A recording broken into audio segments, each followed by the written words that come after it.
It was really interesting. Tell everybody what the shoe is. So the SHU is a special housing unit, or it's like solitary. You only get rec 5 days a week for a half hour, which they're just moving you to another cage. It's what you think of prison. Whereas like the feds, I wasn't expecting that. There was barracks, there was open dorms, there was one guard for 400 people in these big buildings, and people have cell phones and drugs and gambling. I wasn't expecting it because on TV, there's really no show that, except for like Orange is the New Black and maybe a couple others, that portray the federal system. It's more like 60 days in and they portray the state. Some of these spots are very sweet. And when I got to the camp, it's literally, that's why they call it Club Fed. It's like, it's a cushy camp. There's 100 people in the building. There's one guard. There's a bocce ball court, a basketball court, a track, a volleyball court with sand outside, a dog program. Guys were running through the woods to hook up with their wives at the local hotel before count time. We were eating sushi, pizza, Chinese food. It was just crazy. Like,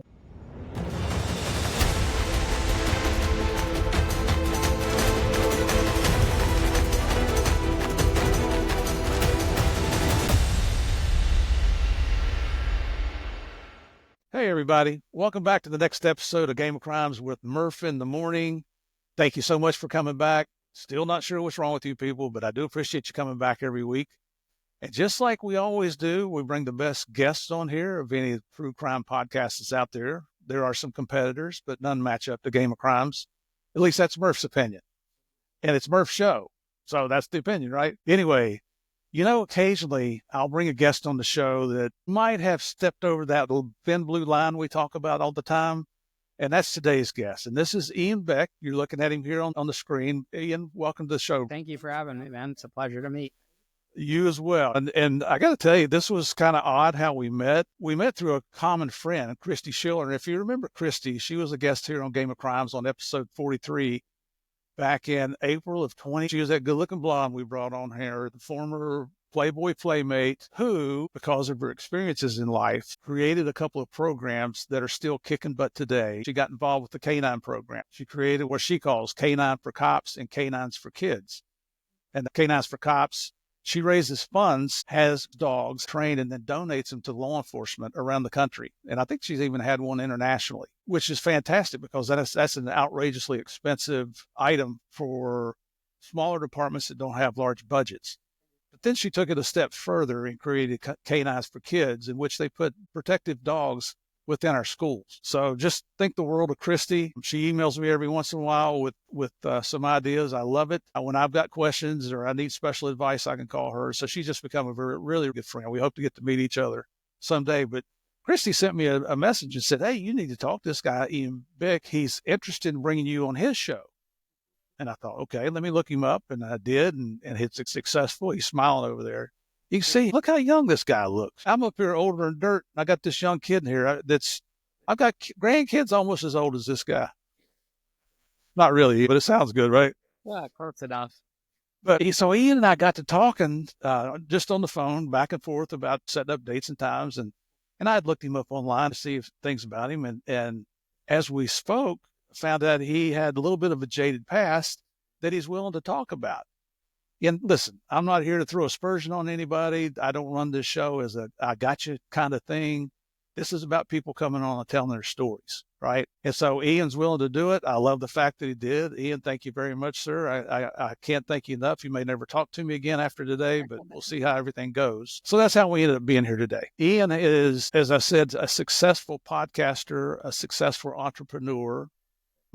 I'm real curious to hear his whole story because we did maybe a 25 minute phone call, but the more I looked him up, the more interested I became in his background. Ian, just to get started, like we always do on Game of Crimes, is we ask about your background, where you grew up, what were your family dynamics, do you have brothers and sisters, what mom and dad do, what motivated you in school, what kept you going, did you play sports? So just give us a little rundown, if you would, on your background, please.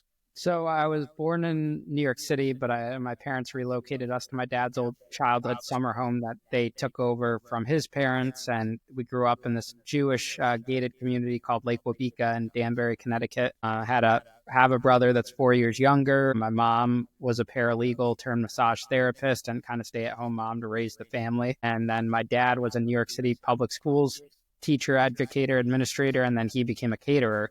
as a side hustle and retired from teaching and then did the catering full time.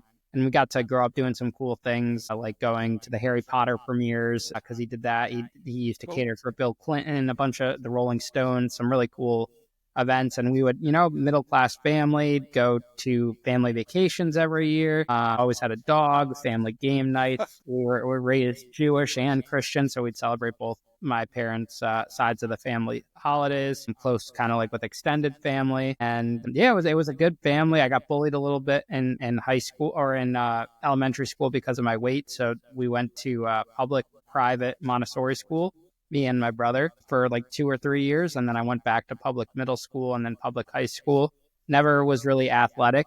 I did like some outside of school sports like basketball and soccer growing up. But ultimately, I was interested in theater, and I did the musicals all 4 years of high school. Always was like a hustler, sold like candy out of my backpack in 8th grade and energy drinks. My dad would give me $20 on a Monday for school lunch, like to give to the lunch ladies. And then I would go to the CVS next door, buy a bunch of stuff, flip it, and turn it into a couple hundred over the week. Wow.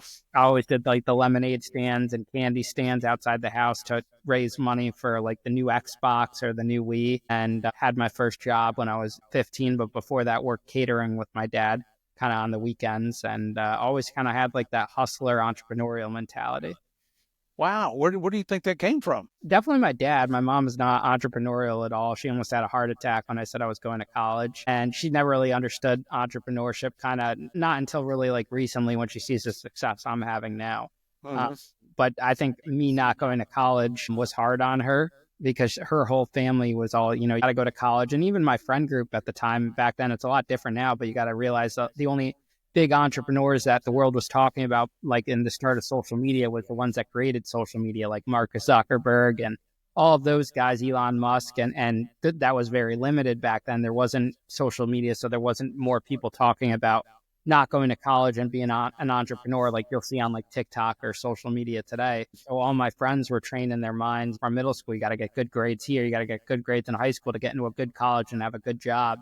And I was just always kind of like, ironic enough, freshman and sophomore year, I actually really wanted to become an FBI agent. And I knew that you had to get into a good school at the baseline to do that. So I did very well in high school, top of my class, freshman and sophomore year, took AP classes, all of that. But it wasn't until junior year when I started like a party promoting business when I realized college wasn't for me. And I actually went to Johnson and Wales in Miami for a weekend to kind of understand what that program would be like, because I was interested in hospitality at that point. And I go for the weekend and they show us like their classrooms, everything like this. And there was 2 turnoffs. One was, the first 2 years, they said, you're not going to get any hands-on experience. You're just going to get book work and stuff when that question was asked. And then number 2, this was like the kicker. At the end of the weekend, they brought us to the Fontainebleau in Miami and said, hey, this is where our students that graduate get an internship. And they bring us to one of the people interning there. And that person was polishing silverware with a college degree for, $11 an hour. And I already had a corporate job at a big hospitality center in Danbury. So the only college I had ever visited, never took the SATs, nothing, didn't even make it that far. I was just like, that's not for me. I'm not going to college. Yeah, that's not very motivational for incoming students. Not at all. Not at all. And our high school was one of the biggest in the States, and they never really had like cool speakers that came or anything. There was nothing exciting to me about it. I was not passionate about tests. By the time I made up my mind about not going to college, I was still in an AP class, and like you would get in trouble if you didn't take the AP exam. So I remember sitting in like that 5-hour AP exam, just doodling smiley faces over the whole essay and filling in random things sitting there in the gym. So I wouldn't get suspended or something. And that was it. That was the last major test. I mean, by the time I was in junior year, I was paying kids to do all my homework, and my mom would write my essays and I would give her $100 to do it. And she would get so mad that when the teacher would give her like a C on an essay or a B, and accused her of plagiarism when, meanwhile, she had won Fordham and a bunch of really good schools and has a lot of degrees and her master's. And there's a teacher who is younger than her ripping her for all of this, which was pretty funny. Oh.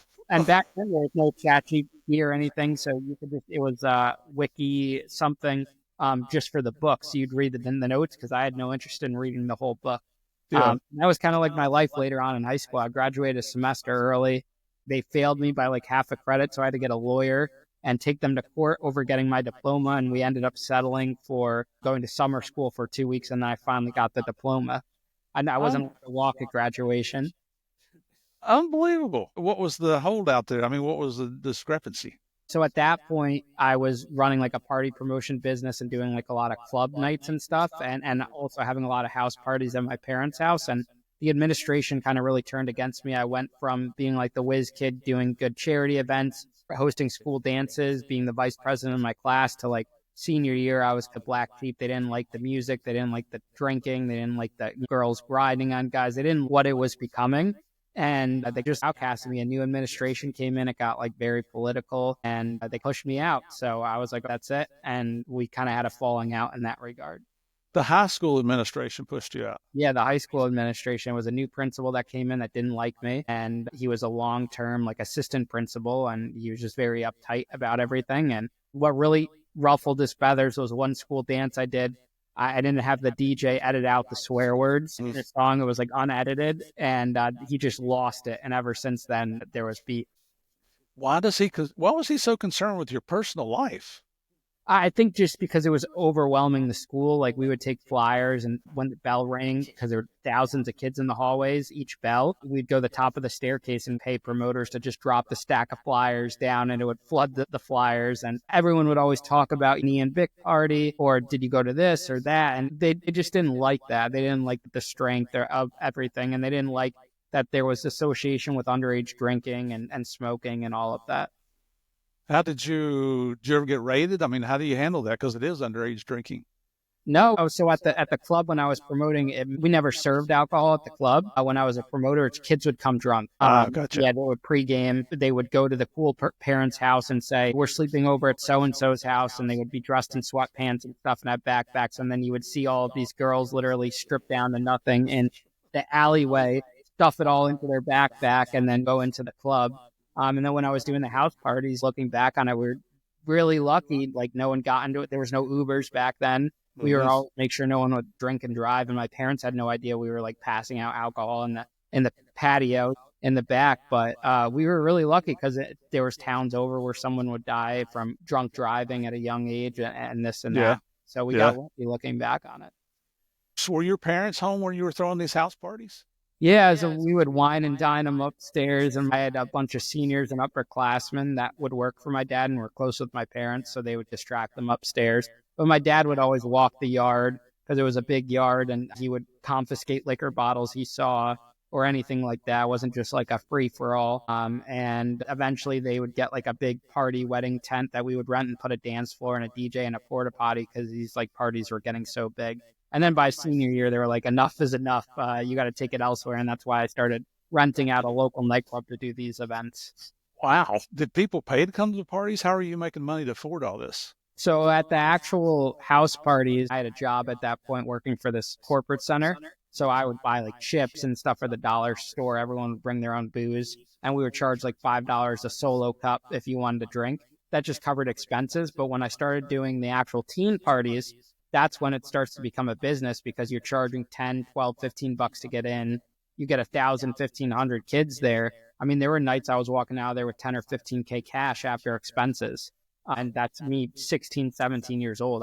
Before I got into trouble, I had a ton of success doing these parties. I built a brand, and looking back on it, had I taken that same concept and went to college, probably wouldn't be talking right now because I would have found more success then and maybe even became like an agent. Like a lot of these big music agents start off like Scooter Braun, Justin Bieber's old guy. They started doing exactly what I did and then carrying that over to college where there's an even bigger market. And then from there going off into some type of industry. And I skipped a step and that got me into a lot of trouble.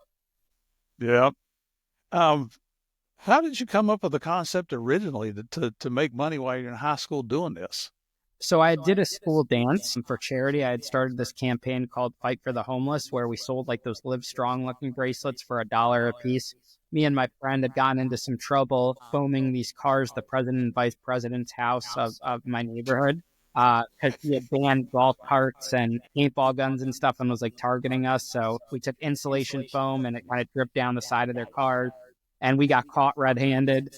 So we got community service. So I started doing the bracelets and did my community service hours, raised money for this homeless shelter. And then I wanted to take it a step further to the dance. And that's how I got the corporate job, because I did it at this corporate center in Danbury. But that night of the dance, I was like, wow, I got 200 kids to pay $20 to come to this dance. Imagine if I did this on a bigger scale without chaperones, like teacher chaperones, and made it less boring, because a lot of people didn't want to go to the dances because it was edited music, a lot of chaperones, this and that. So I learned that and kind of applied it on a different realm and started marketing with flyers. There was no social media really big back then. There was Facebook. You do like a Facebook event page, but everything was word of mouth, flyers, going to the movie theater, putting flyers on cars, passing out flyers on these little 4x6 flyers. People would come from all over the tri-state area to these teen parties. And it was a sight to see. And there was no one famous performing. It was just local DJs playing music. Wow. So you had a little bit of a rebellious streak in you there at a very early age, didn't you?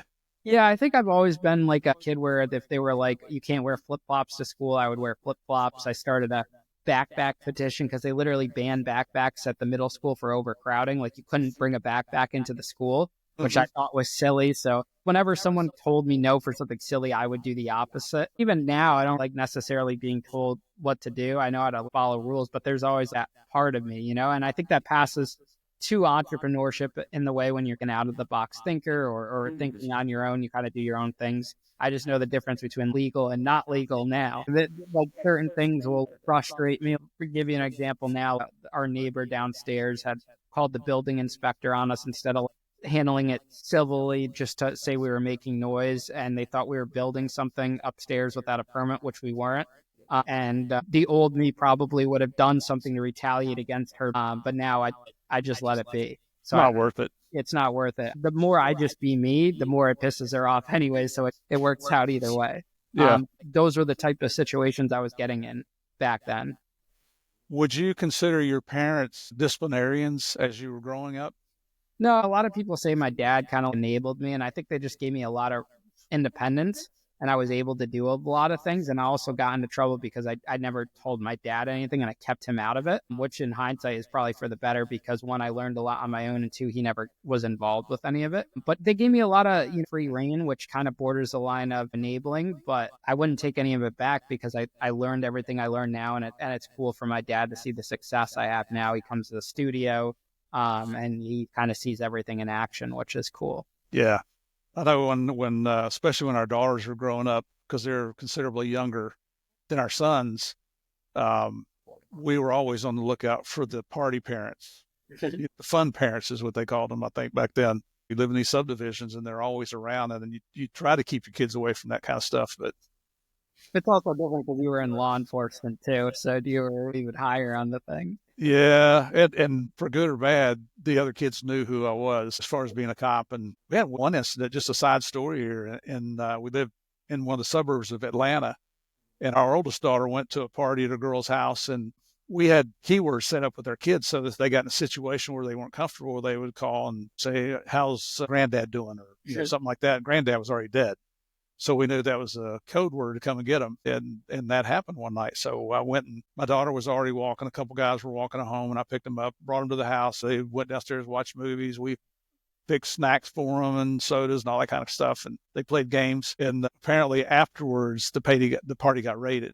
Kids were bringing in weed and drinking alcohol and things like that. The party got raided. So when she got to school next week, everybody was calling her a snitch, a rat, that she had come and told me what was going on. And I called the cops. I told her, I said, I'm not about putting kids in jail. If I've got a problem with them, I will come and talk to them first. And then if we can't work things out, well, then I might call a cop. But you'll know I'm calling them. But she had that reputation there for a long time. But whatever. She's turned out successful. I'm proud of her. So it all worked out.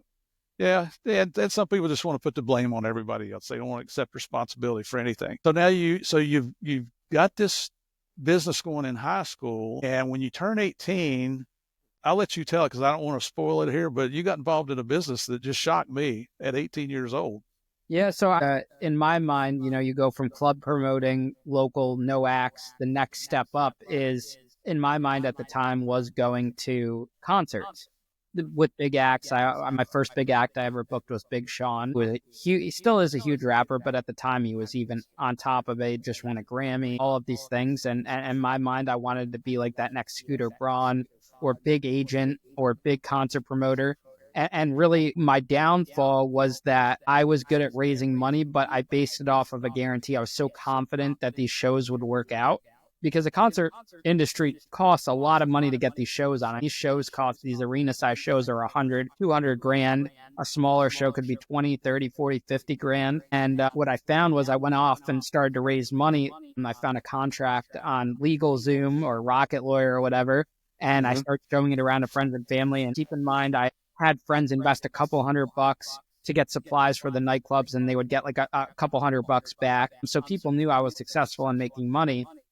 But now we were getting into the big leagues, and when I pass around these contracts, no one's interested because I'm looking for $20,000 or $30,000, and no one has that money in high school. And so I don't know why I did this, but I changed the contract guaranteeing these individuals their money back. And I would look at it as like a pie where, like, okay, instead of $20,000 from one person, you would put in 1,000 or 2,000 or 3,000, or some people were putting in 5,000, and I would guarantee your investment back at the minimum. So say you put $10,000 into a show that cost 100,000, you would get 10% of profits and a guaranteed your money back no matter it lost. Because in my eyes, okay, we're booking big acts. There's no way we're not going to hit the break even because you only need maybe half of the amount of people of the tickets sold to cover your costs. So I do that, and that's my downfall from right then and there because every single show loses money, and it would have been okay if I was just straight and honest and said, hey, I lost your money, but I didn't do that. I had this reputation of being successful, of being liked, of being popular, and I didn't want to look like a failure after having all this success. So I said, hey, this show actually made money, and I came up with like a fake spreadsheet and a fake report showing the profitability. So say the show was going to make 200K, instead of it lost 150. So not only am I out that 150, but I'm also out these imaginary profits I'm paying or promising these individuals. And in my mind, I'm thinking, okay, I'd say it on this one, we'll make it up on the next show because there's all these shows getting booked, and every single show never made $1. So I keep getting deeper and deeper into this whole promising money, borrowing more money from people and giving them a guaranteed interest rate just to float it. Because the problem about the concert industry is there's no cash flow. You're making an investment into something that's 6 months down the line. So if you're promising people their money back and taking more loans, you have no revenue to pay off these loans or anything like that. So it's just a one after another of lies and lies and lies, and it catches up to you until the whole thing kind of collapses. And little did I know, I was accidentally creating a Ponzi scheme, which I had no idea what a Ponzi scheme was until the FBI said you ran a Ponzi scheme. I literally had no idea. The thing was the most unintentional thing ever. I never set out to scam anyone, but it turned into that. And people lost money because of that. And I would base that off of really young, naive, uneducated decisions. I never wanted to ask for help. I should have went to an attorney. I went to a basic attorney for the contracts, and he didn't really guide me the right way. Everything that could go wrong went wrong. And by the time it was too late and every show had lost, because keep in mind, this wasn't some elaborate 10-year thing and I'm paying for my kids to go to college, buying nice cars and stuff. This is rise and fall in 6 months because all those shows lost money. We're talking about $500,000 that was at stake here. Out of that 500,000, probably 100,000 got misproportioned because concerts actually happen. You needed money for the concerts. It's not like a Fire Fest where nothing happened. These concerts happened and they went on. But we spent some money on clothes and jet skis and trips with some of the other investors. We were 18-year-olds with no accounting, access to this bank account, and money's going in, money's going out, and it's just one giant mess. Wow.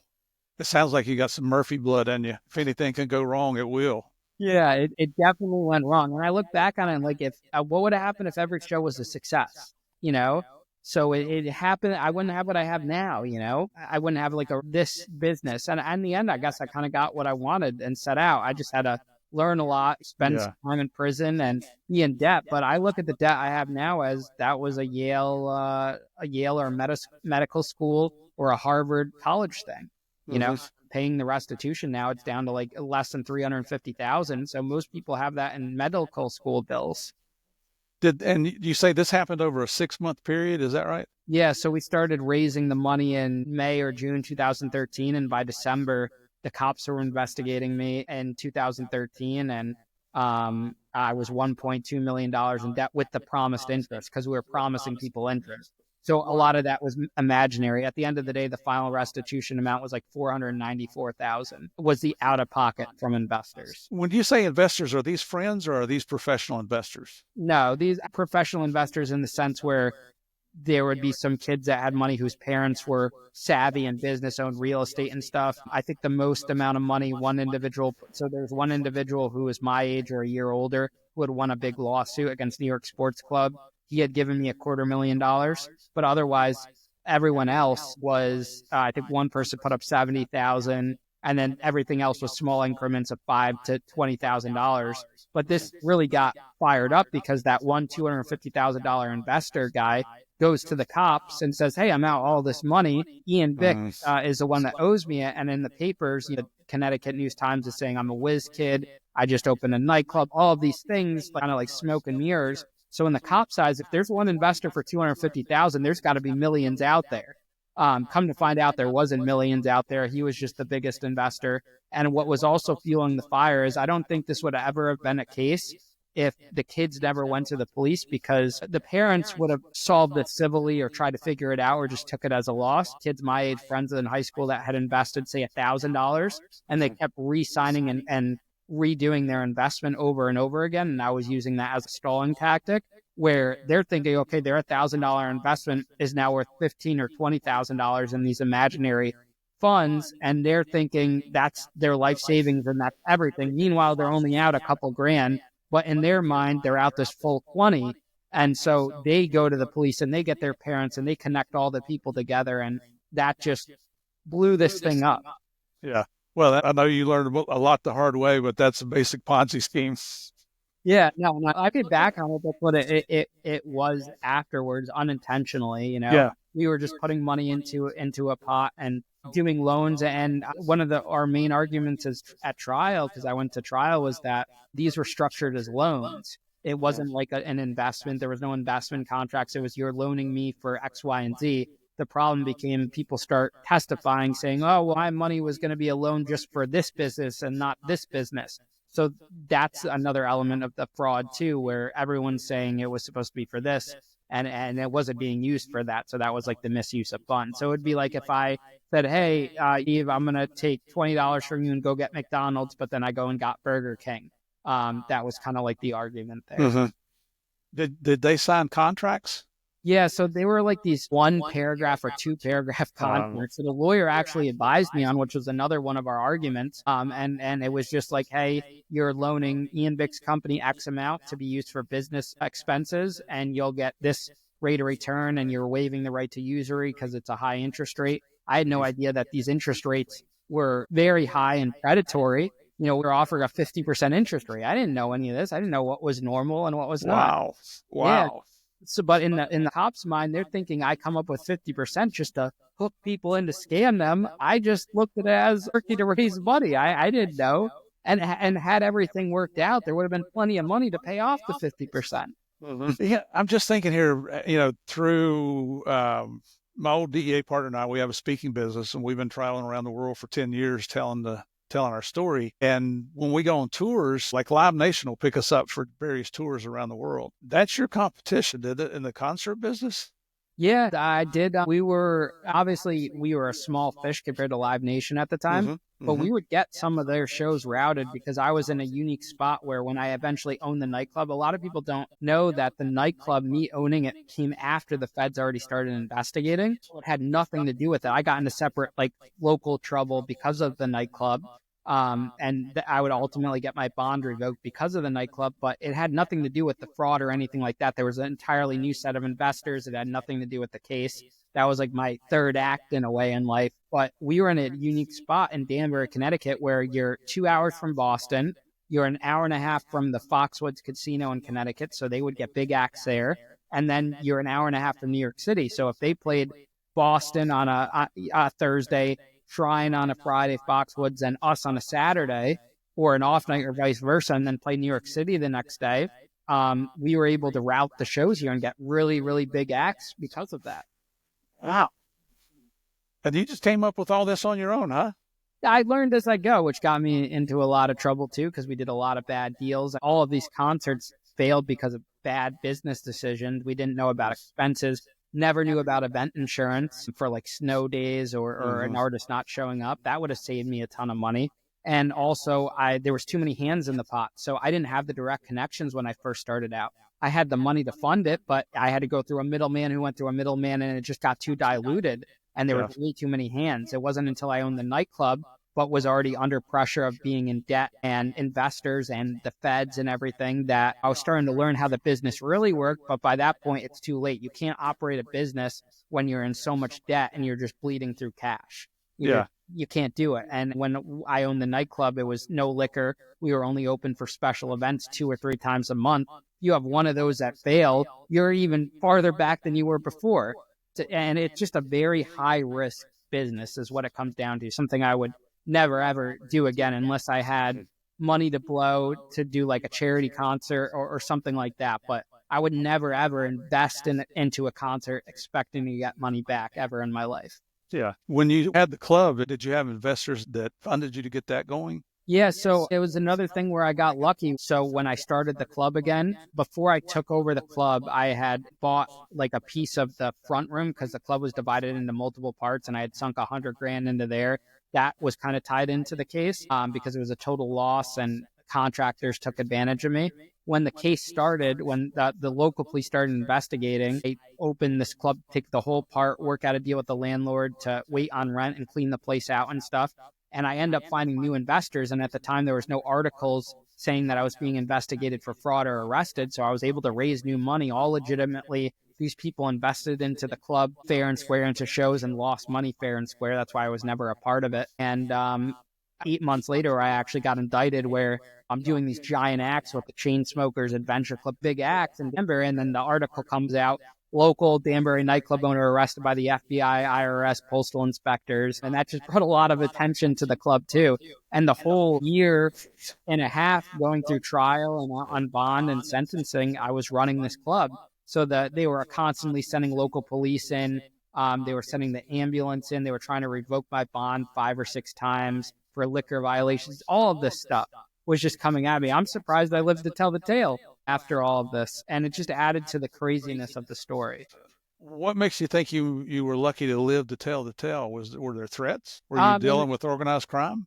In the beginning, once like investor money dried up, I was borrowing money from local biker clubs. And looking back on it now, we're not talking major biker clubs, we're talking local ones. And all these guys had side hustles, selling drugs or guns or whatever it was. And I got myself wrapped in to borrow cash from them. It's a shady nightclub business in the beginning when I started out, and I got introduced to those types of individuals. You know, just the amount of stress I was under on a daily basis was a lot, you know, for kid, all constantly being called by creditors. And now, like when a bill comes in, I pay that right away. I don't like, money. I don't want to add anything more to it, you know, pay my bills on time. But I just remember all those years of just like struggling and just not paying anything. It was just like a real shit show, to put it bluntly. Yeah. I mean, it takes some big balls at that age and without really the experience to get involved in something. I mean, that's major business and major contracts and major danger. If you're dealing with, I don't care what size the biker club is, they're known for violence.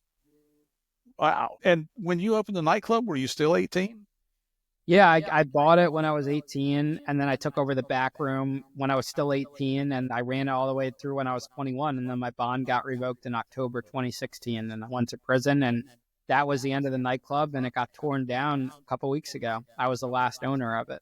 They're building a bank there. So what police agency was the first group to investigate you? Was that the local police? Yeah, so one of my investors had went to the local police, and this detective, like in every movie, like Wolf of Wall Street, you have that one detective that sees it through to the end. Yeah. And this was like his last big case. He was nearing retirement. And when I say he saw it through to the end, they literally had me in handcuffs outside the day they arrested me, sitting on the outside for like 20 minutes just so he could show up and say, hey, you remember me? Like, I'm the one that got you. So it was that scene. And it's kind of funny. He kind of got sidelined at trial because they bring on the Fed people at the table and stuff. But he was at every court date. He was at sentencing. He saw it through the end. But I probably still could have navigated this a lot different. But I hired a personal injury attorney who was good friends with my dad. And he was kind of known as a shark in Danbury. And he offered to represent me for free because keep in mind, I have no money at this point. We go into an initial meeting with them, and this is before they saw bank records or anything. And they just thought that I spent all the money at Universal Studios. There was rumors that I was peddling drugs from California to Connecticut, owned a bunch of real estate. And you got to realize on the papers, everyone's saying I'm a local nightclub owner. They don't realize I'm just leasing the club. I don't own the building or anything, but the cops don't have the paperwork. Yeah, they don't have the accounting. We go in, my lawyer basically tells them to F off. They have no case. And then me and the lawyer have a falling out because he sends me a bill for $15,000 after promising to offer or to represent me. So I have no lawyer now at this point. While this investigation's beginning, I never got a new one. I don't hear anything for a little bit. It's now April 2014, like 4 or 5 months into the investigation. I just hear from my friends because you're dealing with a bunch of kids. Every time one of my friends, the investors would get a phone call from the police, they would call me and say, hey, I just met with him, this and that. So I'm seeing everything kind of unfold. I'm seeing this whole investigation. And little did I know years later is that they kicked it up to the state's attorney and they declined to prosecute. They didn't really think there was a case. So someone had pulled to get it to the feds. But what ends up happening is that I get a subpoena to the Department of Banking. And I didn't know we had a Department of Banking, but I'm thinking this is my opportunity to clear my name and just tell them everything. So I get really organized. I do my accounting for the first time. I put up a list of every single person who's owed money, their phone numbers, their addresses, the contracts. I gave them the whole case and in boxes, put it all together. And I sat there and told them the whole story, open, honestly, on the record for like 5 or 6 hours. At the end of this conversation, and those guys, they were nice, they were sympathetic, they did all the right things, but these are just like the Department of Banking people looking for like bank fraud or whatever. At the end of it, and little did I know, was 2 postal inspectors listening to this whole conversation who then sat me in a room, didn't say I was under investigation, didn't give me a target letter until the end of the conversation, and asked like 10 or 15 questions that they already knew the answers to and tried to fish me out to dry. They would later charge me with making a false statement to those investigators. But I ended up winning that at trial because they never gave me the target letter in the beginning. They didn't do the whole you should have an attorney thing. They acted like my friends. And at that point, when I left that meeting, I immediately searched best, federal criminal defense attorney because that's when it got real. And then founded a lawyer. And at that point, that's when the federal case began. Wow.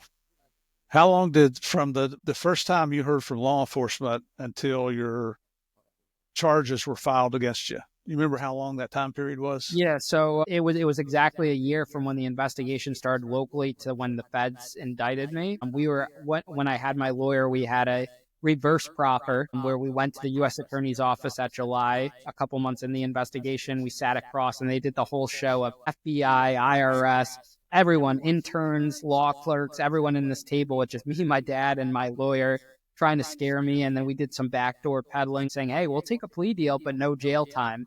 And they wouldn't budge for that. Well, I always said, I'll plead guilty tomorrow, but I just don't want to go to prison. Can we do probation? Can we do something? And they were after like 3 or 4 or 5 years from the get. So then in the fall of that year of 2014, my attorney says, hey, they're not going to indict you until next year. Grand jury proceedings are still going on. He was in the loop of all of that, and he was talking to them daily. And he said I'd be able to turn myself in when it did come down, like you see kind of like a lot of celebrities and stuff do. Well, they didn't keep their word on that. I was door slammed in, tactical vest, a whole joint operation at like 5 a.m., 6 a.m., hauled out in the handcuffs. They made me wear cowboy boots from my musical theater days because they didn't have laces. And then they had the news outside. Like the news articles hit before I was even booked into the jail, Yeah. Then in Connecticut, there's no county jail. So I was brought to the courthouse during a snowstorm, waited in the holding cell, and I was in and out probably within 3 hours. It was very quick. They took my phone. I gave them my password because they asked for it. My nerves kicked in and I gave it to them. And that had all this incriminating evidence of like photos to put the time period together, like trips, dinners, all of this, contacts, text messages. It pieced everything together. And I shouldn't have done that. And that was also like where the whole Apple lawsuit about like law enforcement getting into the phone and everything. So I don't know if they could have got in or whatever, but they got into the phone, and that was just the start of it. In January 2015, went to trial in October of or November of 2015. That was about a month long. And then the following year in October, when sentencing was supposed to start, I got my bond revoked a couple weeks before because I was going out of state to gamble. I wasn't 21, couldn't go to the Connecticut casinos. So I'd gamble at Yonkers Raceway to pay my bills at the club, like money for the agents, for the artists, money for the electric, everything like that. And one of my friends turned me in, and they revoked my bond and then had sentencing 2 or 3 weeks later. What was the impetus for somebody to turn you in, for your friend to turn you in on that, on the gambling? They were working at the club with me, and they saw an opportunity where sentencing was coming up, all the articles in the news about how much prison. They were saying I was facing 120 years in prison, which wasn't true, but when you add up the charges, that's technically what it looks like. Right. They saw it as an opportunity to cut a side deal with the landlord, and called the probation officer and the FBI and say, hey, this is what he's doing. It backfired because the landlord wasn't going to cut a deal with them and told me what was going on.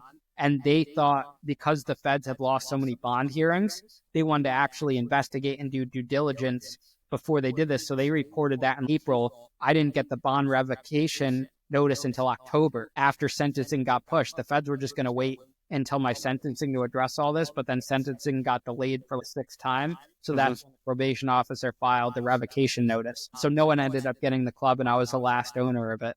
And then I ended up going to a detention center in Rhode Island until sentencing. How did the gambling thing come about? And I think I read that that became an addiction for you, right? Yeah, I would say so. My friend, business partner, he's the guy that cooperated against me and got a very sweet deal with the government for no jail time, no federal charges in exchange for a misdemeanor in the state court for lying and probation. He brought me the casino, and I was pretty good at it. Like, it was electronic baccarat. There were some nights I would turn $500 into $30,000. And it was always in the nick of time. I got so lucky. If someone was ready to hurt me, one of these drug dealers or something, I won the money.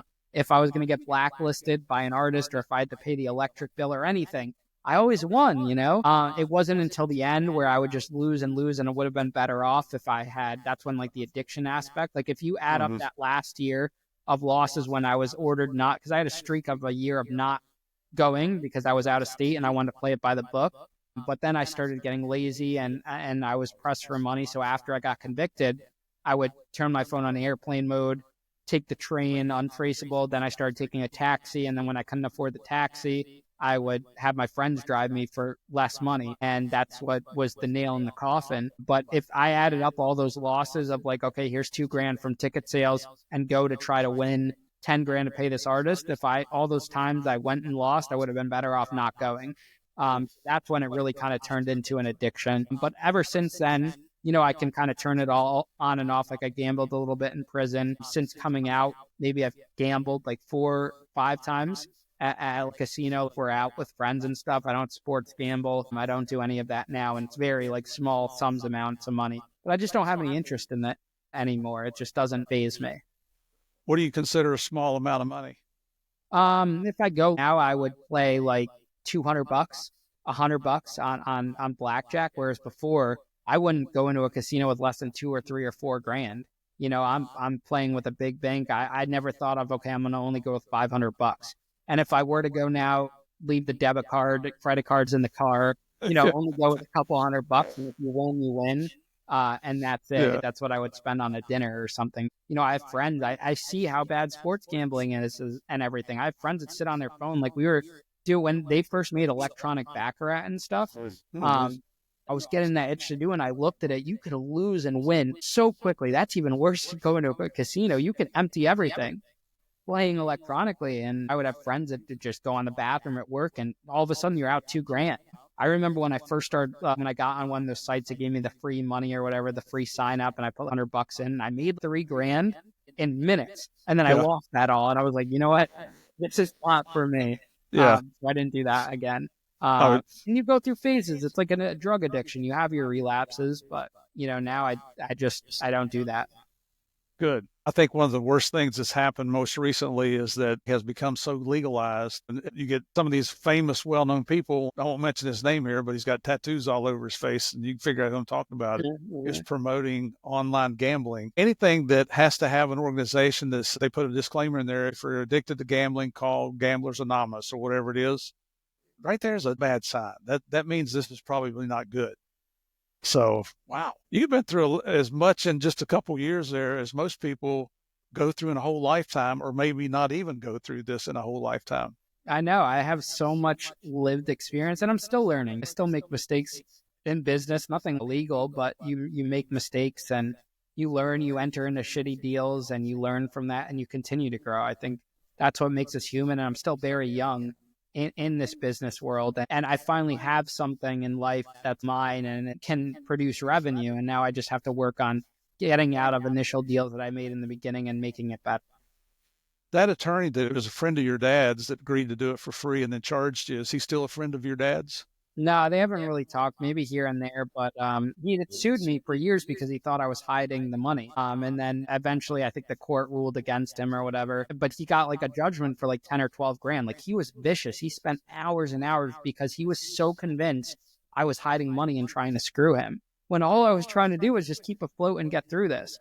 So I think I would have saved myself a lot of trouble had I never went to that initial hearing without an attorney or testified or anything like that. Because that got me into really hot water because I put everything together for them. Did he ever admit that he agreed to do it for free? No, never. And we had nothing in writing. But me and my dad know he offered that. So it's one of those situations. Jeez. Wow. So let's see. You get your bond revoked. You're back in custody. Which agency did the raid on you when they arrested you? FBI, IRS, state troopers, and local Danbury police were all there. Good Lord. And the IRS has a criminal division. I never even knew about that until they started investigating. I was like, IRS, I didn't even file tax return. It was a negative if they did, you know. You're just a regular John Dillinger, man. Yeah, and then the postal inspectors, I was like, there's no mail fraud here. But I guess once they're attached to the case, they're on the case because they were the lead. But they wouldn't normally do like a wire fraud case. But I never got charged with mail fraud. Yeah. What made you think that when you were trying to work out a plea agreement that you could get an agreement with no jail time? What were your thoughts on it? Yeah, we were looking at other cases, and I just felt like there was a lot of people that would always plead out to no prison time. I mean, I had no criminal record. I didn't start to have misdemeanors on my record till after I was even indicted, when they started coming after me at the club locally, like illegal distribution of liquor or stuff like that without a permit, which were all misdemeanors. But when I got sentenced, I had one misdemeanor on my record. And just this, I just didn't think, and if it had been a state case, I would have gotten accelerated rehabilitation ordered to pay the money back, and I would have got probation. Dollar amount wasn't high compared to what other people were getting. I mean, you look at perfect example is Jordan Belfort, over $100 million. He got a 5-year sentence and served less time than I did. He served like 26 months after everything was said and done. And you look at some of these celebrities that are accused of fraud. And granted, now things are changing, and I was surprised at some of these sentences, like the Theranos case and the Chrisleys and stuff like that. But even so, they're way more money than mine. But 3 years is a lot of time for the dollar amount on the federal system, where no one got physically hurt. And it was based on my age, not trying to negate it, but just looking at the facts. And so my guidelines at sentencing are 9 to 12 years. The government asked for 6 to 7. They wanted to depart because of my age. And we were asking for 0 or house arrest. So the judge met in the middle and gave 3 years and then a year house arrest. What year were you convicted? 2015, but I didn't get sentenced till 2016. Okay. And then where were you housed at? So I was at Wyatt originally, the detention center in Rhode Island, where like Massachusetts, Connecticut, Rhode Island people go to in the feds. Then they shipped me to Brooklyn, the MDC there, a Metropolitan Detention Center. And then from there, I went to Fort Dix. Now, I thought I would be going to a camp. My lawyer said I'm going to a camp. His contact at the BOP said I was going to a camp. But I guess somewhere along the line, because of that whole high school situation, they thought I didn't graduate high school. So my points were a 12. You need 11 or under to go to a camp. So I went to a low security federal prison where I had a rough time. Everyone thought I was a sex offender, a chomo, because I didn't realize if you're young and white and you say you're there for fraud, no one believes you. It's all older guys that are there for fraud.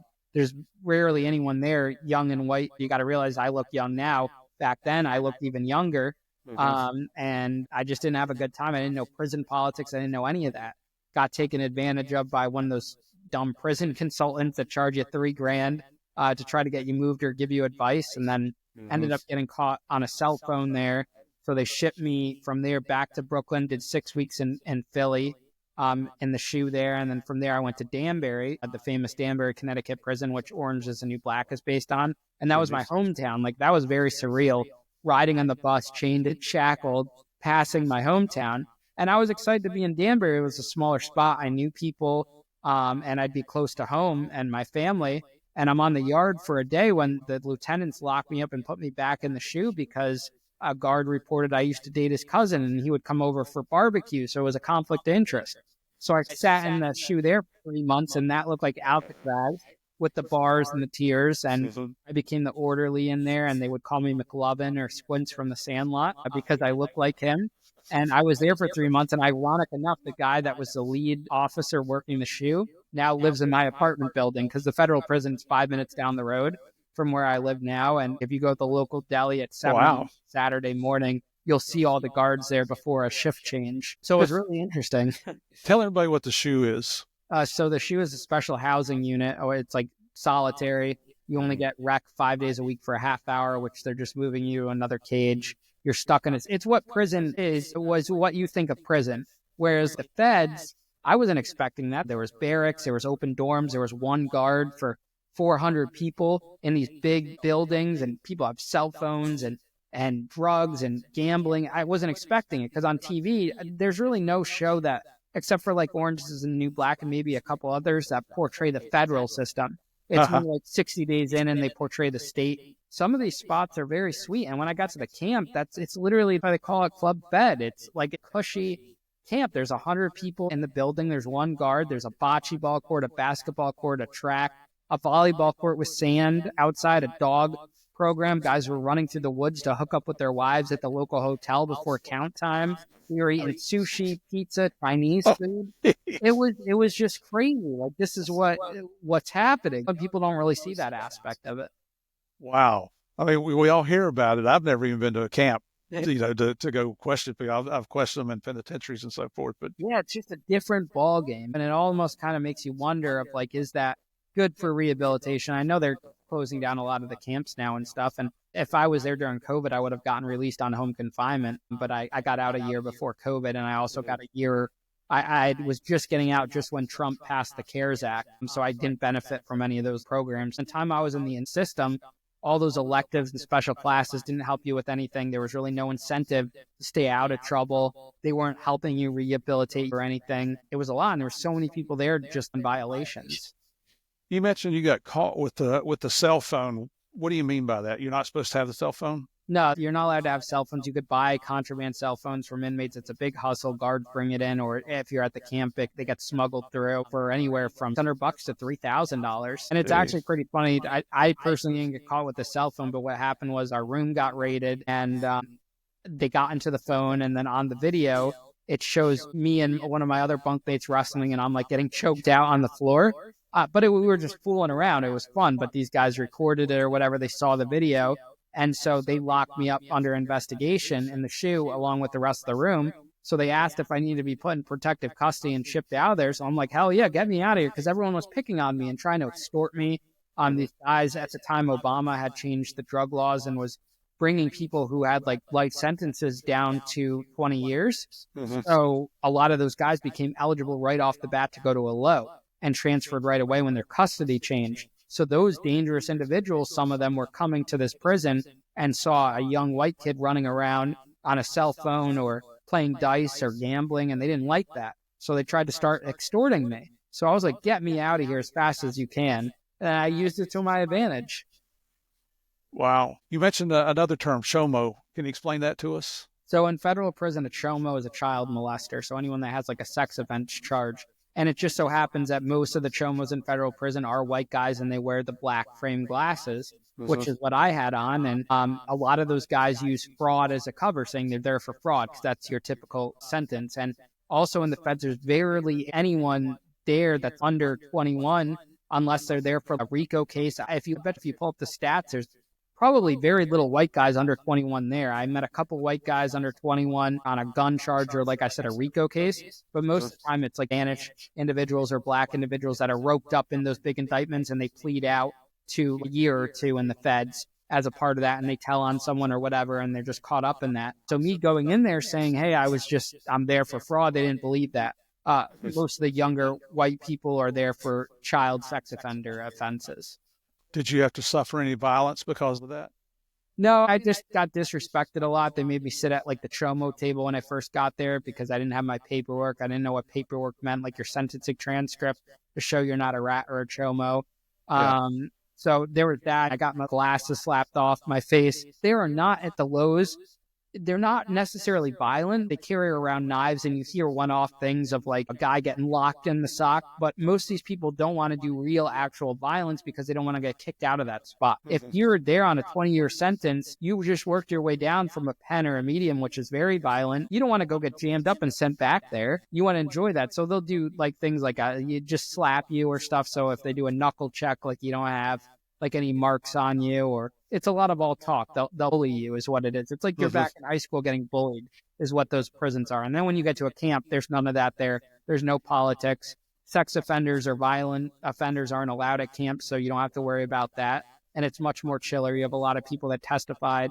And in this day and age, it's so funny when people do this whole snitch versus not snitch thing, because in a way, a lot of these people that take plea deals ended up snitching or cooperating, and then when they're on the yard, they say they were a shot caller or good paperwork and all this. It's all silly. It's all silly prison politics. Yeah, yeah. So tell me what your opinion is of the investigators that investigated your case and convicted you.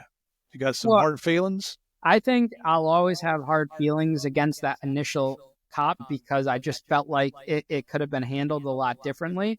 But granted, I handled it wrong and I didn't have a lawyer and all this.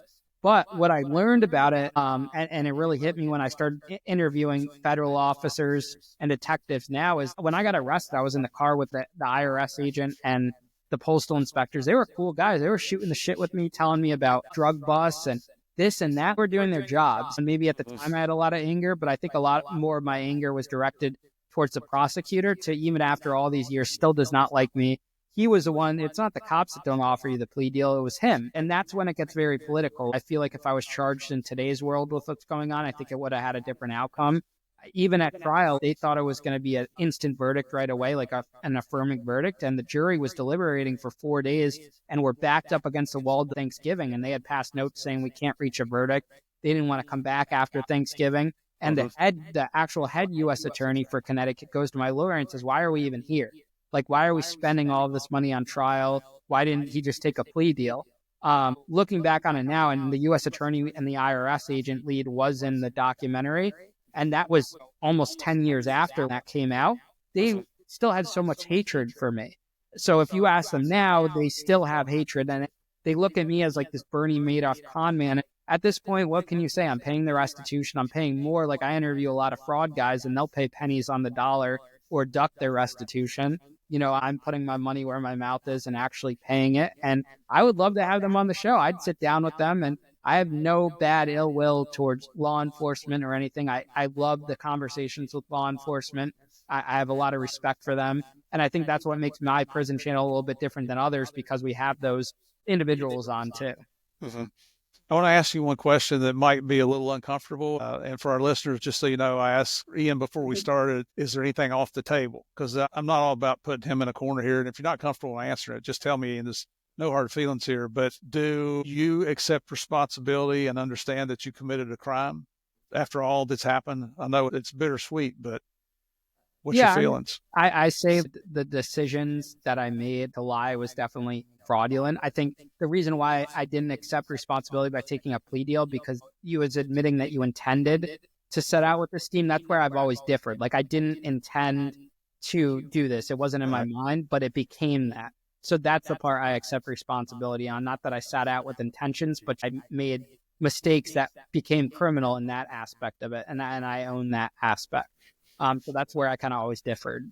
Gotcha. And if you had it to do over again, would you take a plea deal? If it was no prison time, I would. But, looking back on it now, I can't say I would because I built my platform off of the prison stories. They didn't come off of the nightclub stories or anything like that. It was strictly off of the prison stories. So what I thought was my most embarrassing thing to ever happen to me turned into my greatest strength. I think I'm helping a lot of people because there was that stigma. For 4 years, I worked a normal job after prison, which was a very humbling experience, but I was so embarrassed to talk about prison, didn't talk about it to my family. People always looked at me as that ex-inmate. It was just the elephant in the room. It's a part of my personality. It's a part of my life. It's a part of my mission. And I think that really helps change the stigma that all people that went to prison kind of deserve a second chance or in some way if they're able to get out and do that and kind of change that narrative. And I've come across a lot of people that have made mistakes in their life that never ended up in prison. So it kind of shines the light on that. So I think everything happened exactly the way it was supposed to. And I wouldn't take any of that back. Even if I didn't get into this, I would still be working a job paying peanuts towards restitution. So in a way, it's ironic how everything worked out, but it's also part of the universe. And I think it's interesting that I tried so hard to be successful in the marketing and promotion and failed. I'm kind of doing marketing and promotion in a way now, and it's kind of like the concert industry, just digital.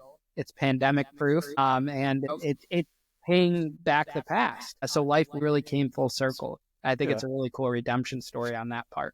It is. And the fact that you're being transparent and open about it, that an indicator to me, you could be scamming me and I just don't know because I'm old. I think it says a lot about you learn from your mistakes. You went through an experience. It's a horrible way to learn the right way and the wrong way to do things. But did your family, friends, did they ostracize you once you were arrested and then especially after you were convicted? Not immediate family. I remember my brother standing up to people that would talk bad about me because in this day and age, there's an arrest and people are very quick to share it and it's very one-sided. That's the issue with the news. So they were people that I dated or were close friends or would come over, they would just bash me. And that happened for years because every time there was an article, Ian Bick in prison or out or this and that. And it wasn't until the HBO documentary came out that showed the whole picture because the directors, they had free reign to do whatever, but for the first time and the first people to ever do this with my story was they showed that, hey, this was an accident.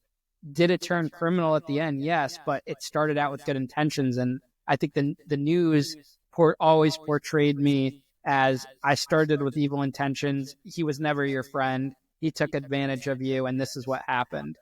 So it did a really good job of changing that. And it was kind of cool to see friends that once talked shit about me online reach out and either apologize or take interest in what I'm doing now. Yeah.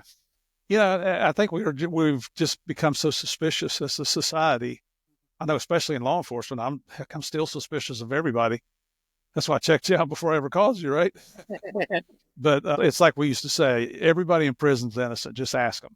Mm-hmm. And that's one of the obstacles that has to be overcome in a prosecution is proving intent. Did you intend to commit the crime? And then common sense comes in. Should you have known that this could have been a crime, that something wasn't right? But now you're getting into legal semantics, and that's what attorneys do. It's all smoke and mirrors to throw down here and there. What was the job you had for 4 years after getting out of prison?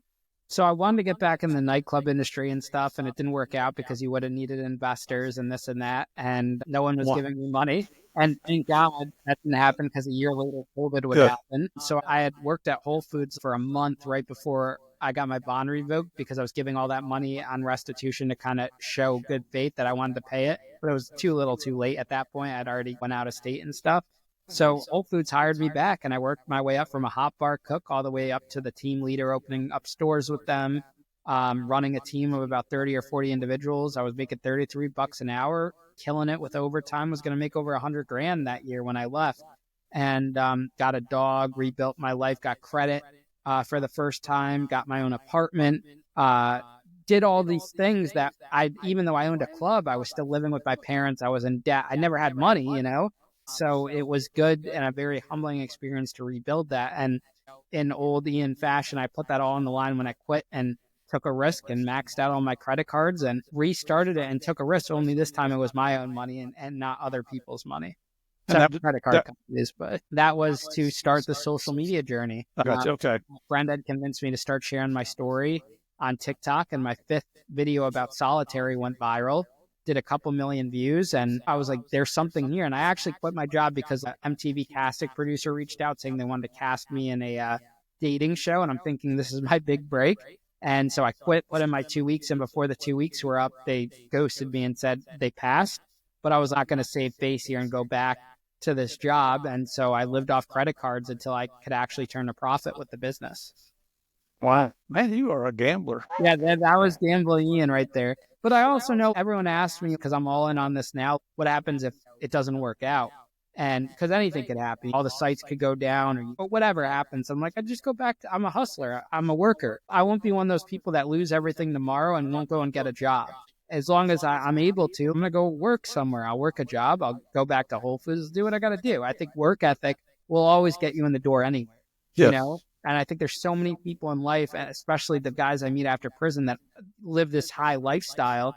I can't tell you how many fraud guys I meet and interview that just refuse. They would rather be broke than go and work for someone. And that's just not my mentality. There's always money to be made. When I first started on this, I'd drive an Uber. I was doing DoorDash. I was doing whatever I had to do, working for my dad on the side just to get some revenue in. So if I had to do that, I would do it absolutely. Work ethic says a lot. When you came out of prison, I read on your website that you wanted to have a peaceful and quiet life. Didn't last too long, did it? No. I got 4 years out of it. I was out of the limelight. I did the HBO thing. I thought that was going to blow me up to a new level. It didn't. Some of these prime people that go on these shows, they get millions of followers overnight. But HBO Max was very new, and that show wasn't up for long enough. It was only up for like a year or two, where they had pulled in. I was a small fish in a bigger series. And then I did the Vice one that had like 4 million views on YouTube, but then Vice went bankrupt and it never really went anywhere. And I always heard no with the literary agents and the agents. And then I was finally like, let me take this into my own hands. So I kind of flipped the script. Now it's not about my story. It's about other people's stories. And I'm kind of in control of that narrative. And that's so what we're talking about. He's gotten into his podcast, which is Locked In with Ian Bick. And by the way, I just want to throw this out here real quick. For our regular listeners, typically I would have already taken a break now and there would be a second episode coming out tomorrow, as I usually do, one on Monday, the second on Tuesday. But Ian here is the professional when it comes to doing these things, and he's offering up some advice. And just before we started this recording, I asked him about that. And he does his straight through regardless of the time frame, if it's 45 minutes or if it's a couple of hours. So you know what? Murph's going to try something new. We're going to go through till we finish talking here, whenever it's over. If we're here for 2 days, stick with us. We're not going to be here that long, I promise you. But let me know what you think about this versus the way it was, dividing it in half. And this is all about you, the listeners. I want you to enjoy what you hear here. I want you to enjoy the format and everything that goes along with it. So if you don't like this, let me know. If you do like this, let me know. And if you haven't subscribed on YouTube yet, get your butt over there and hit that subscribe button for me. But I want to get back because we're not done yet. I want to get into the things that you're doing now. So you had this epiphany to share your life. Did you see where other people had done that, or is this another idea that you came up with on your own? Because, man, you're full of ideas. When I first got on TikTok, I met this network of other prison TikTokers, they called them, that exploded during COVID, of people just going on TikTok and talking about prison, and it was fascinating to people. And then as you get more into that, you know, you meet people and you network, because in every genre, there's people. Like there's law enforcement officers on TikTok, there's private detectives, there's criminals, there's moms, there's dad, like there's different aspects. So there was this crime talk or prison talk. And then when you dig more into it, you realize there's a whole nother genre of those people on YouTube. And so it just clicked in my mind, looking at these individuals, they would always they blew up on YouTube or TikTok, sharing stories about themselves, first person, saying what they did in short segments, but no one had ever interviewed them really. No one was doing like full interviews. And if they were on YouTube, they were just interviewing there were some people that were doing interviews, but it was just for YouTube. No one was turning it into a podcast. And I think there was one or two of them that did have a podcast, but they were talking about like house stuff, or no one had the idea I had. And so I just pieced it all together. Hey, I'm going to interview these people that it started off as the people that had platforms already, that had all of these followers. And that's where the credit came in, because I would have to fly them out, put them in a hotel, get them to come, and then I would interview them. And then eventually, as it got traction, people from all over the country started reaching out just with stories. And I realized there was a power in people with no platforms, but if they looked a certain way and if they were interesting, And if they shared their story, people wanted that. It was a time period, and it is now, where you go on social media, you see all these influencers, male and female, talking about sex they had over the weekend or unrelatable stuff. Yeah. But people are obsessed with that drama and gossip, or what they had to drink, or how much money they make, or this and that. But I realized there was a market for just everyday average stories of just normal people that you've never heard of, but are relatable because they were born. You realize in a lot of these crime stories and even law enforcement stories and attorney stories, everyone starts off either in a bad family or a good family, a drug addicted family or a not drug addicted family. And that's relatable to a lot of people. And they have, for the most part, normal or unnormal childhoods. But it's not like they're saying they grew up with $100 million and they were partying every weekend or anything. So these are very relatable stories. And in all my episodes, you fall in love with the character and feel for the character before they ever committed their crime. Like some people that have committed murder with rival drug gangs or whatever on the show, you hear how they were raped by their alcoholic stepfather or drug addicted mother as a 6-year-old, and how that changed their whole life forever and put them on that trajectory to join the gang because they were feeling unloved as a kid. Now, not saying that makes it okay, but you learn to see these people rather than you sit down with them and you say, why did you become a prison shot caller right off the bat? You're seeing who the person is before they committed that person. I think that's what the news doesn't do. And that's what the court system doesn't do. Right. And you mentioned the show on HBO Max. I was just telling Ian before we started, I tried to find that this morning to watch it, and I can't find it anywhere now. I Googled everything. I checked different networks, different streaming services, but he's going to send me the link, so I'll get to watch it. And there is the Vice one, the 10-minute Vice one. There's a new one coming out on Discovery Channel. I took like a little piece of time on that'll be coming out soon about my story. But we are actively working on, larger platforms and stuff. But the cool thing is I don't have to chase that anymore. If it comes to me, great. If it never does, great. I have something cool that I'm just going to keep working on. Yeah. One thing I found interesting is that how many episodes do you put out a week on your podcast? So I started with 1, and then a few months later, I was like, let me up this to 2. And then the beginning of last year, I was like, let me take this to 3. And then while I was doing that, I built a studio business to edit for other people and clients and film. And then I found myself being like, I feel like I'm working for someone else again. I don't want to get bossed around, take orders. So I dropped that business and increased my episodes to 5. But I have enough content where I could do 7. That'll be a little too much for me, but I do 5 a week. I always keep about 60 in the tank. So at any given moment, I have about 60. So if the world shut down tomorrow, I have content and I could just reduce the amount I put out. And I do 5 episodes a week. I pretty much do about 1 interview a day, although I got to get stricter on, sometimes I make exceptions and do like 2. So I'm telling a lot of people no now and just like scheduling further out. Just preserve my energy because it is a lot to do the interviews. It is. And then on top of the editing schedule, because I do all my own editing, social media, clip posting, because you see a lot of these big podcasters, they have these enormous teams, but then they're out focusing on other business ventures and stuff. If they eliminated all that and just focused on the podcast, they wouldn't need anything else. So I just have the podcast. People want me to do stuff all the time. I'm like, I'm not interested. I just want to do the podcast. I just want to grow that and see where that goes. Wow. One of my questions was, how big is your team? I think you just answered it. No team. I have my brother and a new assistant that helps just with scheduling and booking. And even that was hard for me to give up because I like to be hands-on and I feel it's important for my guests to interact with me. Yeah. But it's also physically can't do it anymore. I just have so much going on. And your time to interact with me is when you come to do the podcast. And as long as I'm not doing more than 1 a day, I can actually spend time with the guest and hang out. When I'm stacked 1 or 2 or 3 a day, this is my last month of really doing that. It's just year one to the next to the next. And you got to realize there's so many guests. Everyone has a question of, hey, what should they do for their podcast, this and that. And I want to help. I don't want to tell someone no, but it just becomes so overwhelming with how many texts come through and questions and this and that. And everyone needs something, not in a negative way, but you got to multiply that by the amount of guests. So that's something that I'm working on too. I'm really prioritizing going to the gym in the morning. I'm doing boxing and fitness training 6 days a week, trying to get into the steam room or an ice bath. No phone time an hour before bed, really kind of prioritizing that and living like a simpler life. I don't go out to the clubs or party unless it's like a paid event or something. I enjoy a great dinner. Like that's what I like. I like going to a dinner. That's my fun. Other than that, I like to stay at home.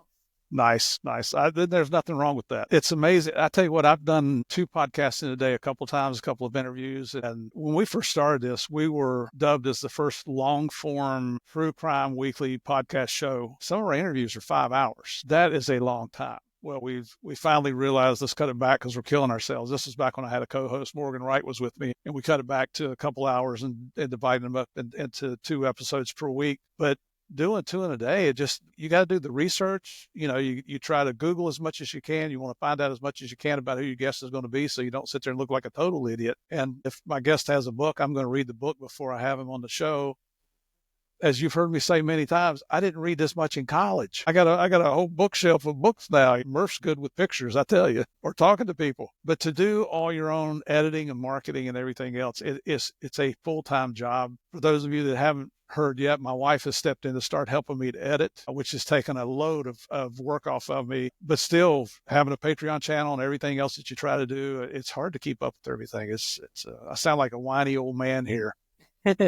Thing is, I like doing this. That's all that matters. You're passionate about it. You're doing good. It is. And with some of the things that have gone on in the past through defund the police and some of the other stupid ideas that are out there like that, it was just somebody needs to step up and take the side of law enforcement and show what really goes on. Do we have 100% good guys? No, we don't. Name me an occupation that does, right? You will hear me say continuously, nobody hates a bad cop more than a good cop, and that will never change. I think those pricks belong under the prison. They don't even deserve to be in with the inmates that are in there, in my opinion, because, the inmates didn't take an oath. We did. You violate your oath. Got nothing for you here. Sorry. And sorry, I get off on these side tangents every once in a while, Ian. Just personal feelings about things. I had a guest like that the other day where this was like the first ever debate, because I don't really engage on a debate that's part with my guests, but like this guy just went off about how all law enforcement are bad, and I have to cut him. Listen, man, we have law enforcement on the show. They're not all bad. You had one bad experience with a couple cops, and I feel for you on that. But he doesn't even know you, and he's going to call you bad. That's not fair, And the same thing was like with all criminals after prison. You can't label everyone as bad for life. Not everyone's like that. You got to understand the story. Well, and if you believe in our justice system, once you do your time, you're accepted back in society. It would be, if I felt the other way, if I didn't believe in our justice system, I wouldn't be talking to you today, right? If you're going to take an oath to uphold something, you got to uphold it. You got to go by the way it's set up. Not today it is this way, but tomorrow it's not going to be because for whatever reason, it's asinine is what it is. Have you ever gotten any kickback from any of your guests? I mean, did he come back on you? Yeah, and then we talked it out after because he was just getting really heated and emotional, but not at me, just in the situation. But I just let my guests speak. If they go on a rant like that, that's on them. They have their opinions. I don't get political. Ever. My dad is not a Trump fan, and he got a little political when I had him on, and the audience lit him up for that. But I don't engage in that. I stay away from that. I understand my audience, and they don't want to hear from me. They want to hear from the guests. It's my job just to keep them on track, Absolutely. With the timeline. But, there's a lot of podcasts where they the host always brings up their personal story into it. And you got to realize as a listener, like we didn't talk, I don't think once during this episode where you're bringing up something from your past that your audience already heard about. Right. There are a lot of hosts that do that. And I only bring up my personal experience when it's absolutely necessary or to break the ice with someone, if you could tell they're a little nervous and stuff. But if I chimed in on my personal experience every episode, I wouldn't have made it to where I'm at now. Right. Which, congratulations to you. I mean, you figured this system out. Now, you started Creative Evolution Studios. Is that still up and running? Yeah, that's a studio that, like, with the whole studio business idea. Now my friend runs it. I had my friend kind of take that over, and I do my podcast out of it. But that's like the name of the studio we came up with. And that on your website, it shows full service podcast production, social media management, content production, and podcast consulting. Yeah, that's what my buddy Matt does. So when people reach out for advice and all the guests that come on that ask for advice, I just send them to him, and he kind of helps. I taught him everything, so he helps them with that if I don't have the time to like hop on calls and stuff. But don't worry, you're getting the personal treatment, Steve. I'm not going to pawn you off. I appreciate that, mister. What are your future plans now? I mean, you got this thing up and running. You're 29 years old now. You're extremely successful. You're making good money off of the podcasting world and everything that goes along with it. So what's in the future for Ian Bick? I'm just going to keep going at this. And like I was saying earlier, really pacing myself and getting into a good rhythm, not overextending myself, saying no more, and just continue to ride this wave and putting out quality product. And it'll only get better as I continue to do that. Everything I've learned in this is about patience.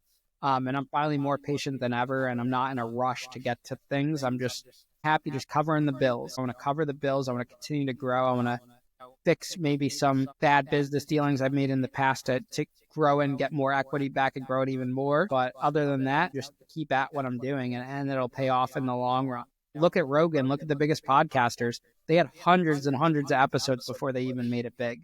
Consistency wins in this game. Most celebrities, if you look at the data that start a podcast, quit after episode 10. Wow. And those are big celebrities with platforms because it's a lot of work and you got to go the distance. Yeah.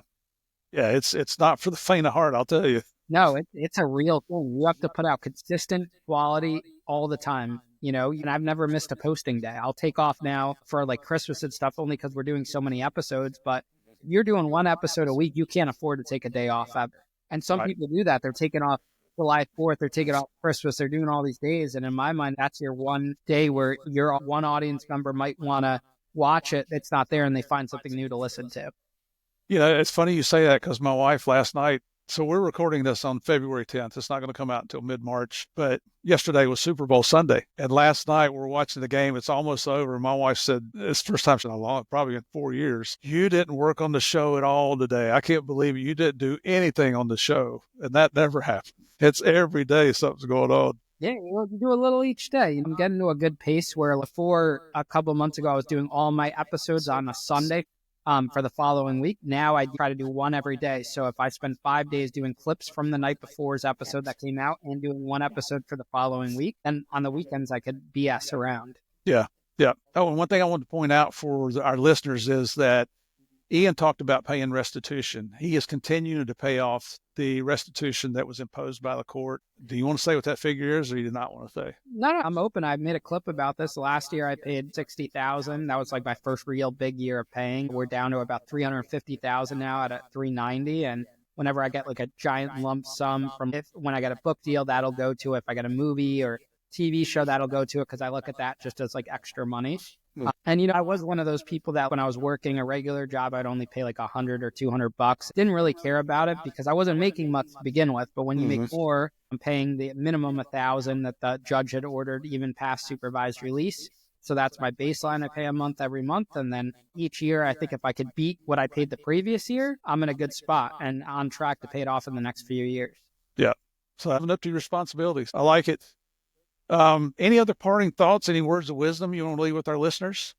I would just say if I learned anything, it's patience and consistency. If you're going to get into something, Rome wasn't built in a day. I know that's cliche, but you're not going to hit that success that instantly, that instant gratification that we all chase for in like relationships, business, all that. So patience, and, even further than that, just be consistent. Whatever you do, whether it's the gym, whether it's a job, business, anything, just be consistent and you're going to make it. If I look back in time now, the first episodes I started were so cringe, so different, and there's an evolution to it. It gets better and better as you go and you adjust and make things happen. Well, and the one thing that I really got out of talking to you today and talking to you on the phone also was that learning from your mistakes. I mean, we're all going to make mistakes. I did go to college. I never learned anything about business. I never learned anything about running a podcast. Hell, I couldn't even spell podcast 4 years ago. Now look at it. Yeah, and ask for help, Ask people that are doing it, study people that are doing it. And now you have the internet more than ever. You have ChatGPT, you have YouTube, you have all these things, And I don't like when people gatekeep that info. Like when I first started out, it was hidden stuff. Now if people ask me for stuff, I'll just give them the advice. I tell them what I do. And it goes a long way. And that's, you got to pay it forward, There you go. Looking out for each other. So listen, if you want to find out more about Ian Bick here, his website is Bick, IANBICK.com. And then he also has creativesolutionsstudios.com. You can find him on TikTok under Ian Bick. And just so you know, he's got 1.1 million plus followers. That's more than my zero on TikTok because I'm not on TikTok. YouTube, his podcast is Locked In, LOCKEDIN, with Ian Bick. Several 100,000 followers over there. with, this about knocked me out of my chair, 2,800 plus videos that have already been published. Holy cow. On Instagram, it's Ian_Bick. Facebook, Ian Bick, Ian_Bick. And even on LinkedIn, Ian Bick. I think you're in the process of writing a book now. So yeah, we were working on that. I wrote a few chapters in prison. They were trash, and then I put it on the back burner. And now I have someone that believes in the story that's working with me, and we'll see what happens. But I mean, for people that are interested in the story, I did get interviewed by like an ex producer from HBO. We did like a 5-hour interview because my audience really wanted that. That's on mine, so that kind of reads like a book in a way. You know, that's my thoughts, that's my mind being interviewed, and he just asked a couple questions to keep me on track, but. Yeah, you know, there's a lot to look forward to, a lot of things, and you know, check out the podcast. Yeah. Check this guy out, everybody. Here's an up-and-comer who is there by my estimates, but I mean, the sky's the limit, this guy. His entrepreneurial spirit and the ideas that he comes up with make me jealous. Sometimes I do have a hard time thinking outside the box. And I mean, hell, at my age, sometimes I have trouble remembering where I live, but somehow I get home. But once again, everybody, thank you so much, Ian. It was a pleasure and an honor to have you on here. I flipped the tables on you, and I hope you'll still have me on your show when the time comes. Yeah. No, I'm looking forward to it. But, and you got to understand, everybody, we just talked about 3 days ago, and he agreed to come on the show immediately. So that's a big plus for here on Game of the Crimes. But again, thank you for coming every week. Continue to support us. Check us out at patreon.com/Game of Crimes for even more content over there. Some of it's serious, a lot of it's silly, but we do have some fun over there. If you haven't checked us out on YouTube yet, please go over and hit that subscribe button to me. That's my goal this year is to blow up YouTube for Game of Crimes as much as I can. I think I'm up to about 14 or 15 followers now. Be number 16 and 17. It's a little bit bigger than that. We're going to help you with that too. Thank you, sir. I appreciate that. Again, folks, come back and join us next time. But until I see you on the next episode, just remember, this is the place to come and hear the biggest, the baddest, the most dangerous game of all. And we're talking about the Game of Crimes. God bless. See you next week.